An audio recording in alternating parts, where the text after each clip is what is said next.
আসসালামু আলাইকুম ওয়া রাহমাতুল্লাহি ওয়া বারাকাতু। আজকের এই ভিডিওতে আমি আলোচনা করব আমার ডিসপ্লেতে যে সি লেটার লোগো ডিজাইনটি দেখতে পাচ্ছেন কিভাবে আমরা অ্যাডোবি ইলাস্ট্রেটর সফটওয়্যার ব্যবহার করে এই ধরনের সি লেটার লোগো ডিজাইনগুলো তৈরি করতে পারি তার সম্পূর্ণ প্রসেসটা স্টেপ বাই স্টেপ আজকের এই ভিডিওতে আলোচনা করব। তো এই ডিজাইনটা তৈরি করার জন্য প্রথমে আমরা একটা নতুন ডকুমেন্ট তৈরি করে নেব। তার জন্য আমি ফাইল মেনুতে ক্লিক করতেছি, ফাইল থেকে নিয়ে ক্লিক করলাম। এখান থেকে আপনারা যে কোনো সাইজের একটা আর্টবোর্ড নেবেন। আমি এখান থেকে 1920x1080 নিচ্ছি এবং কালার মোড সিএমওয়াইকে কালার রাখবো, যেহেতু এটা লোগো যেহেতু আমাদের প্রিন্ট হবে এই জন্য অবশ্যই আপনারা সিএমওয়াইকে কালার দিয়ে রাখবেন। দেন ক্রিয়েট বাটনে ক্লিক করে সম্পূর্ণ নতুন একটা ডকুমেন্ট আমরা এখানে ক্রিয়েট করে নিলাম। নতুন ডকুমেন্ট ক্রিয়েট করার পর এটার মধ্যে মূলত আমরা ডিজাইনটা করব। তো ডিজাইনটা তৈরি করার জন্য আমরা প্রথমত চলে যাব টুল প্যানেলে। টুল প্যানেল থেকে আমাদের যে টাইপ টুলটা রয়েছে এখান থেকে টাইপ টুলটাকে সিলেক্ট করে নেব। সিলেক্ট করার পর নর্মালি আমরা এখান থেকে যে ফোন সাইজটা দেওয়া আছে এটা একটু বড় করে নেব। আমি এখান থেকে 60 করে দিলাম। তারপর এখানে একটা ক্লিক করব, ক্লিক করে কিবোর্ড থেকে শিফট বাটন প্রেস করে সি টাইপ করে নেব। তো সি লেটার টাইপ করার পর এটাকে আমি অল্ট এবং শিফট বাটন থেকে একটু বড় করে নিচ্ছি এবং এখানে যে লেটারটা রয়েছে এই লেটারটাকে আমি পরিবর্তন করব। লেটারটা বলতে এখানে আমাদের যে ফন্টটা আছে এই ফন্টটা পরিবর্তন করব। তার জন্য আমি ফন্ট ক্যাটাগরি থেকে ক্যারেক্টারে ক্লিক করলাম। এটা যদি আপনারা খুঁজে না পান তাহলে উইন্ডো মেনুতে ক্লিক করবেন, উইন্ডো মেনু থেকে নিচের দিকে আসবেন। এখান থেকে দেখুন টাইপ নামে একটা অপশন দেওয়া আছে, টাইপে ক্লিক করবেন। টাইপ থেকে ক্যারেক্টারে ক্লিক করবেন বা কিবোর্ড থেকে কন্ট্রোল টি প্রেস করলে এই ক্যারেক্টারের মেনুটা ওপেন হবে। দেন এখান থেকে আমি একটা ফন্ট সিলেক্ট করে দিচ্ছি। আমি এখানে গোথাম ব্ল্যাকটা দিচ্ছি, আপনারা যে কোনো একটা ফন্ট এখান থেকে নিতে পারেন। ওকে, তো এখানে আমার অনেকগুলো স্টাইল আছে, আমি এটাকে গোথাম ব্ল্যাকটা দিচ্ছি। নর্মালি এখান থেকে আমি গোথাম ব্ল্যাকটা দিলাম। আপনারা গুগলে সার্চ করলে ফোনটা পেয়ে যাবেন বা আপনি চাইলে অন্য কোনো ফোন নিয়েও কাজ করতে পারেন। দেন এটাকে আমি হালকা একটু বড় করে দিচ্ছি, শিফট বাটন ধরে হালকা একটু বড় করে দিলাম। দেন এটাকে আমি এখান থেকে প্রথমে অবজেক্ট মেনুতে ক্লিক করব, অবজেক্ট মেনু থেকে এটাকে এক্সপ্যান্ড করে দেব। এক্সপ্যান্ড করে দিলাম বা এটাকে আপনি ক্রিয়েট আউটলাইন করে দিতে পারেন, তাও হবে। তো আমি এখানে এক্সপ্যান্ড করে দিলাম। দেন এটা আমাদের নর্মাল শেপে কনভার্ট হয়ে গেল। এরপর আমরা যেটা করব এই শেপটাকে সিলেক্ট করে আমরা প্রথমত ডাইরেক্ট সিলেকশন টুলে ক্লিক করব। দেন এখানে যে পয়েন্টটা রয়েছে এই পয়েন্টটাকে সিলেক্ট করব ডাইরেক্ট সিলেকশন টুল দিয়ে। এই অ্যাঙ্কর পয়েন্টটাকে ক্লিক করলে এই পয়েন্টটা চলে আসবে। দেন এই অ্যাঙ্কর পয়েন্টটাকে সিলেক্ট করব। এরপরে কিবোর্ড থেকে শিফট বাটন প্রেস করে এই অ্যাঙ্কর পয়েন্টটাকে সিলেক্ট করব। দেন দুইটাকে আমি রাউন্ড করে দিব। এটা আমাদের এখনো সিলেক্ট হয় নাই, আমি এই পয়েন্টটাকে সিলেক্ট করে নিচ্ছি। শিফট বাটন প্রেস করে এই পয়েন্টটাকে সিলেক্ট করলাম। দেন এই দুইটাকে আমি একসাথে ড্র্যাগ করব কোনো কিছু প্রেস না করে, তাহলে আমাদের সামনে এই ধরনের একটা ডিজাইন বা এই ধরনের একটা আকৃতি চলে আসবে। ওকে, এখন আমরা যেটা করব এই ডিজাইনটাকে সম্পূর্ণটাকে সিলেক্ট করব বা এই লেটারটাকে সম্পূর্ণটাকে সিলেক্ট করে চলে যাব টুল প্যানেলে। টুল প্যানেল থেকে এখানে আমার ফিল কালার এবং স্ট্রোক কালার দেওয়া আছে, এখান থেকে আমরা ফিলটাকে অফ করে দেবো, স্ট্রোকটাকে দিয়ে দেবো। তার জন্য আমি এখান থেকে এরোতে ক্লিক করতে পারি, এরোতে ক্লিক করলে অটোমেটিক কনভার্ট হয়ে যাবে। যদি আপনি এখান থেকে না করতে পারেন তাহলে উপরে এই কন্ট্রোল প্যানেল থেকে ফিল কালারটাকে অফ করে দিবেন এবং স্ট্রোকে ক্লিক করে স্ট্রোকের একটা কালার দিয়ে দিবেন এবং স্ট্রোকের কালারটার সাইজ এখান থেকে 1 করে দিবেন।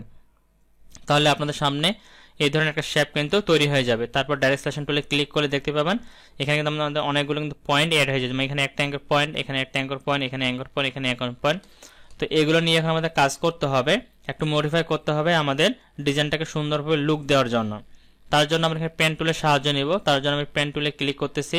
পেন টুলে ক্লিক করে এই যে আমাদের যে শেপটা রয়েছে এখানে কিছু আমরা অ্যাঙ্কর পয়েন্ট দেখতে পাচ্ছি, যেমন এখানে একটা অ্যাঙ্কর পয়েন্ট দেওয়া আছে। তারপর আমরা যে সামনে যাই এখানে একটা পাত দেখতে পাচ্ছি। তো আমি এই পাতের এই জায়গাতে আমি একটা ক্লিক করব বা উপরে একটা দেখি, উপরেটা একটু বেশি উপরে হয়ে যাচ্ছে। তো আমি এই পাশে যেটা রয়েছে এটাতে একটা জাস্ট ক্লিক করলাম। এখানে ক্লিক করার পরে আমি এই পাশে একটা অ্যাঙ্কর পয়েন্ট পাবো। মডিফাই করলে এই যে এখানে একটা অ্যাঙ্কর পয়েন্ট দেওয়া আছে দেখতে পাচ্ছি, এখানে চলে আসছে। তো এখানে ক্লিক করে শিফট বাটন দিয়ে একটু রাউন্ড করে দেব। ওকে, তো এটা কিন্তু আপনারা আপনাদের মতো করে দিবেন, আমি যেভাবে দিচ্ছি এইভাবে দিয়ে দিতে হবে এমনটা কিন্তু না। এটুকু দেওয়ার পর কিবোর্ড থেকে স্কিপ বাটন দেওয়া আছে, কিবোর্ডে আমাদের স্কিপ বাটনটা ক্লিক করবেন, তাহলে এই পেন টুলটা আমাদের ছেড়ে দিবে। ঠিক আছে, তারপর সিলেকশন টুলে ক্লিক করবো, তাহলে এখানে আমরা সুন্দর একটা লাইন কিন্তু পেয়ে যাচ্ছি। এরপরে আমরা যেটা করব সেটা হচ্ছে আমরা চলে যাব এখান থেকে আবার পেন টুলটাকে সিলেক্ট করে নিচ্ছি। পেন টুলটাকে সিলেক্ট করার পর আবার আমি এখানে শুরু পয়েন্ট এখানে ক্লিক করব। এখানে ক্লিক করার পরে আমি একেবারে এই যে এখানে স্টার্ট পয়েন্ট যেখানে রয়েছে এখানে ক্লিক করে এটাকে রাউন্ড করে দেব। এটাকে সুন্দর করে আমরা এইভাবে রাউন্ড করে দেব। তো এটা কিন্তু আপনাদেরকে প্রয়োজন মতো দিতে হবে, আমি যেভাবে দিচ্ছি হুবহু যে আপনাদেরকে এইভাবেই করতে হবে এমনটা না।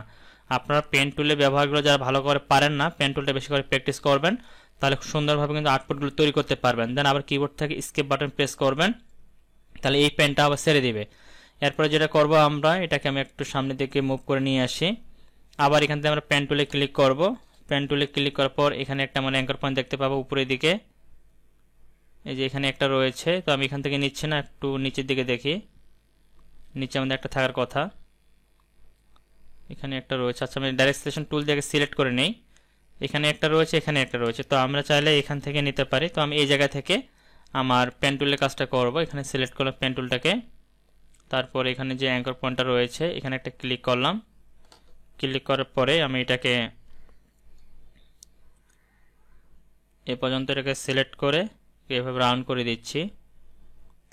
এটা আপনাদের প্রয়োজন মতো কিন্তু দিয়ে নেবেন, আমি যেভাবে দিচ্ছি যে হুবহু আপনাদেরকে এইভাবে নিতে হবে এমনটা কিন্তু না, আমি জাস্ট আপনাদেরকে শেখাচ্ছি জিনিসগুলো এবং সময় নিয়ে করতেছি আমি। ঠিক আছে, লাইক দিচ্ছি, আমি এখানে রাখতে পারি, এখানে রাখলে মোটামুটি ভালো আসতেছে।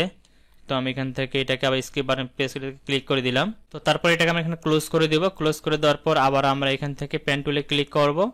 পেন টুলে ক্লিক করার পরে আমরা এখান থেকে এই জায়গাতে একটা ক্লিক করতে পারি। ক্লিক করার পর আমি এখানে ক্লিক করে দিচ্ছি, হালকা একটু মডিফাই করে নিচ্ছি এখানে। দেন এই অ্যাঙ্কার পয়েন্ট এখান থেকে ডিলিট করে দিচ্ছি, ডিলিট করে দিয়ে এখানে ক্লিক করে এটাকে একটু রাউন্ড করে দিচ্ছি এভাবে। ওকে, এটা দিলাম। দেন আবার এখান থেকে আমি স্কিপ বাটন প্রেস করলাম, এটাকে ক্লোজ করে দিলাম। তো এখানে আমাদের একটা সুন্দর অ্যাঙ্গেলের মতো তৈরি হয়ে গেছে। দেন আমরা আবার পেন টুলে ক্লিক করব, তারপরে এখানে স্টার পয়েন্ট এখানে একটা ক্লিক করব। এখানে ক্লিক করার পর আমি এখানে একটা ক্লিক করতেছি, নর্মালি এখানে একটা ক্লিক করলাম, তারপরে এই জায়গায় যে শুরুর পয়েন্টটা রয়েছে এখানে এনে আমি এটাকে সুন্দর করে অ্যাডজাস্ট করে দিচ্ছি, লাগতেছে এখানে রাখলাম। এরপর আমরা যেটা করব সেটা নর্মালি এখান থেকে আমরা পেন টুলের এই জায়গা থেকে অ্যাঙ্কর পয়েন্টটাকে সিলেক্ট করব। দেন এই পার্টটাকে সিলেক্ট করব, পার্টটাকে সিলেক্ট করে মডিফাই করে আমরা অ্যাডজাস্ট করে বসাবো। দেন এটাকে আমি এখানে মডিফাই করে দিচ্ছি এই পাশে। দেন এই পয়েন্টটাকে ধরে এখানে দিলাম, একটু উপরের দিকে তুলে দিচ্ছি, যেন সুন্দর যেন হয় সেদিকটাতে আমরা খেয়াল রাখবো। আমি এটাকে ক্লিক করলাম, এটাকে আমি একটু সামনের দিকে তুলে দিচ্ছি অ্যাঙ্কর পয়েন্টগুলোকে, সেটাকে সুন্দর করে রাখি আগে, এটা একটু সামনের দিকে দেই। আমি এটাকে রাউন্ড করে দিচ্ছি, রাউন্ড করে দিয়ে এটাকে মডিফাই করে নিই। পেন টুলের ব্যবহারটা আপনাকে ভালোভাবে শিখতে হবে যদি আপনি এটাকে সুন্দর করে মডিফাই করে নিতে চান আর কি। ঠিক আছে, যদি একটা ভালো আউটপুট করতে চান অবশ্যই পেন টুলের ব্যবহারটা ভালো করে শিখতে হবে। তো আমার মনে হচ্ছে যে আমি পারফেক্টলি নিয়ে ফেলছি, আমি এটুকু রাখতেছি, এর বেশি আর আমি কিছু করতে চাচ্ছি না। দেন আমি বাইরে ক্লিক করলাম। তাহলে যখন আপনাদের এই ধরনের একটা ফরম্যাট রেডি হয়ে যাবে, সব কিছু সেট করতে পারবেন, এখন আপনাকে মূলত কাজটা করতে হবে। দেন আমি সম্পূর্ণ ডিজাইনটাকে একসাথে সিলেক্ট করে নিচ্ছি। সিলেক্ট করার পর চলে যাব টুল প্যানেলে, এখান থেকে আমরা প্রথমত শেপ বিল্ডার টুলটাকে সিলেক্ট করে নেব। দেন এখান থেকে কালার চুজ করেছি, লাইক দিচ্ছি, আমি এখানে এই কালারটা চুজ করলাম। দেন এখান থেকে ক্লিক করে আমি ড্র্যাগ করে এটাকে একটা করে দেব। তারপর এখান থেকে এই লাইট কালারটা ক্লিক করলাম, এখান থেকে এটাকে আমি একটা করব। তো দেখেন এখানে একটা সমস্যা হচ্ছে, সেটা হচ্ছে যে আমাদের এই জায়গাটাতে এটা কিন্তু একটা হয়ে যাচ্ছে। ঠিক আছে, যে এখানে আমাদের গ্যাপ হয়ে আছে। জুম যদি করি, যে দেখতে পাচ্ছেন এই পার্টটা কিন্তু বাইরে চলে গেছে, যদি পার্টটা বাইরে যায় তাহলে কিন্তু কাজ করবে না। ওকে, তো আমি এই পার্টটাকে সিলেক্ট করে ধরে ড্র্যাগ করে এই পাতার সাথে মিলাই দিব, Ctrl+0 দিচ্ছি। আবার আমি কিবোর্ড থেকে Ctrl+A দিলাম, আবার শেপ বিল্ডার টুলে ক্লিক করতেছি, আবার এখান থেকে আমি এই কালারটা নিচ্ছি। দেন এবারে দেখেন এটা কিন্তু আলাদা একটা পার্টিশনে চলে আসে। তারপরে আবার আমি এখান থেকে নর্মালি কালারগুলো নিচ্ছি, পরে আমরা কালারগুলোকে চেঞ্জ করব। আমরা গ্রেডিয়েন্ট কালার অ্যাপ্লাই করব, গ্রেডিয়েন্ট কালার অ্যাপ্লাই করলে ডিজাইনটা আমাদের সুন্দর আসবে। দেখার পরে আমি এখান থেকে এই কালারটা নিচ্ছি, এটা দিলাম এখানে, এবং এই জায়গা থেকে আমি এই কালারটা নিয়ে এখানে অ্যাপ্লাই করতেছি। ওকে, তারপরে পুরোটাকে সম্পূর্ণটাকে সিলেক্ট করব। সিলেক্ট করার পর এখান থেকে স্টক যেটা দেওয়া আছে স্টকটাকে আমরা নান করে দেব। তাহলে আমাদের এই ধরনের কিন্তু একটা ভেরিয়েশন তৈরি হবে। এখন ভেরিয়েশনটা তৈরি হলে তো হবে না, এটার মধ্যে আমাদের কালারের কম্বিনেশন রেডি করে ব্যবহার করতে হবে। তার জন্য আমি নিচের শেপটাকে থেকে শুরু করতেছি, এটা কিন্তু গ্রুপ আকারে থাকবে। সিলেক্ট করে মাসের রাইট পাশে ক্লিক করে এটাকে আনগ্রুপ করে নিব। আমি এখান থেকে আনগ্রুপে ক্লিক করলাম, এটা আনগ্রুপ হয়ে গেল। তারপরে নিচেটাকে সিলেক্ট করলাম, তারপর এখান থেকে উইন্ডো মেনুতে ক্লিক করব, গ্রেডিয়ানে ক্লিক করব, গ্রেডিয়েন্ট প্যানেলটা ওপেন হবে। দেন এখানে ব্ল্যাক অ্যান্ড হোয়াইট থাকবে একটা, ব্ল্যাক অ্যান্ড হোয়াইটটাকে সিলেক্ট করে দিচ্ছি। দেন আমি এই হোয়াইট পয়েন্টার এই জায়গায় এই কালার প্যানেলে ক্লিক করে এটাকে আমি রেড কালার করে দিচ্ছি, এবং এই পাশের এই ব্ল্যাক অংশে আমি হোয়াইট ইয়েলো কালারটা করে দিচ্ছি, তাহলে এরকম একটা অ্যাঙ্গেল চলে আসবে। দেন এটাকে সিলেক্ট করে আমি আইড্রপার টুল দিয়ে এই কালারটা এখানে অ্যাপ্লাই করে দিলাম, তাহলে এখানে 3D একটা লুকের মতো আসবে। নর্মাল যদি বোঝা যাচ্ছে না, এই গ্রেডিয়েন্ট টুলে ক্লিক করে এটা অ্যাঙ্গেলটা আমরা একটু পরিবর্তন করে দেবো, তাহলে মূলত আমরা কালারে ভেরিয়েশনটা দেখতে পাবো। ওকে, এখানে একটা 3D লুকের মতো চলে আসে দেখতে পাচ্ছেন। দেন আমি এটাকে সিলেক্ট করে নিচ্ছি। এটাকে সিলেক্ট করে গ্রেডিয়েন্ট কালারটা দিচ্ছি, এখানে কালারটা চেঞ্জ করে দিব, এখানে ডাবল ক্লিক করলাম, এটার মধ্যে আমি এই কালারটা দিচ্ছি এবং এই পাশে ডাবল ক্লিক করে আমি এই ম্যাজেন্টা কালারটা দিলাম বা ডিপ কালারটা দিতে পারি। দেন আমি এখান থেকে কালারটা চেঞ্জ করে দিই, উল্টা পাশে একটু দিয়ে দিলাম। দেন এটাকে সিলেক্ট করলাম, তারপর এটাকে একটু অ্যাঙ্গেলটা পরিবর্তন করে দিচ্ছি, লাইক দিস এখানে দিলাম।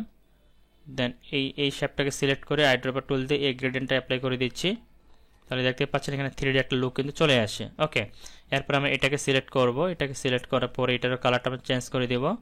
এই পাশে আমি লাইট গ্রিনটা দিচ্ছি এবং এই পাশে আমি ডিপ এবং লাইট দুইটা কম্বিনেশন করে দিলাম। দেন এটাকে সিলেক্ট করে আইড্রপার টুল দিয়ে এই কালারটা অ্যাপ্লাই করলাম, তাহলে দেখতে পাচ্ছেন আমাদের কিন্তু একটা 3D সুন্দর সি লেটারের লোগো রেডি হয়ে গেল। তো আশা করি আপনার সম্পূর্ণ প্রসেসটাই বুঝতে পারছেন কিভাবে এই ধরনের লোগো ডিজাইনগুলো তৈরি করতে হয়, তার সম্পূর্ণ প্রসেসটি স্টেপ বাই স্টেপ। তারপরে যদি আপনাদের বুঝতে কোনো জায়গায় কোনো ধরনের সমস্যা হয়ে থাকে অবশ্যই সেটা আমাকে কমেন্টে জানাতে পারে, আমি সেই বিষয়গুলো আরও ক্লিয়ার করে দেওয়ার চেষ্টা করবো ইনশাল্লাহ।